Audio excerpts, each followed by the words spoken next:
Sri Lanka is expecting foreign direct investment inflows to rise by a fifth to $1.3 billion this year, a government official said on Wednesday, the 24th of May 2023. With India likely to play a lead role despite the Sri Lankan economy facing its worst crisis in decades.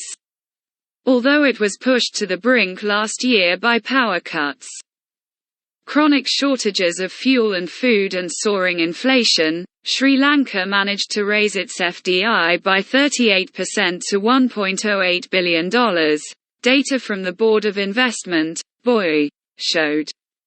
Part of the bump came from India, which wants to keep China's expansion in its neighbour in check. India's Adani group signed up for 2 wind power plants worth $442 million last year. In the first quarter, Sri Lanka has already received proposals worth $600 million, said BOI Director General Renuka Weerakone, with 22 new projects and 6 expansions.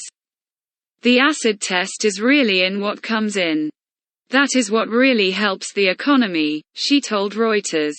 Sri Lanka is banking on information technology, solar and wind, bunkering and mineral processing to attract investments.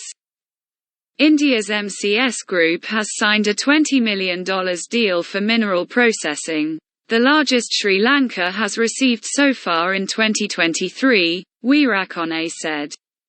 Other countries are also keen.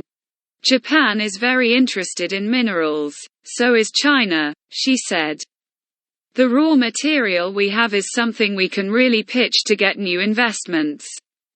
Sri Lanka has untapped deposits of graphite, phosphate and other minerals to attract investors, but policy frameworks are yet to be updated, creating a bottleneck for FDI, Weerakone added. Over the last decade, China has invested about $3 billion in Sri Lanka, accounting for nearly a quarter of its FDI, while India made up about $1.3 billion.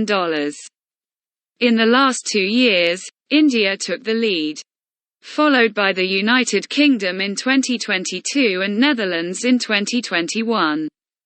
Sri Lanka is also drawing up plans to identify new islands for investors to help resuscitate its $4 billion tourism industry.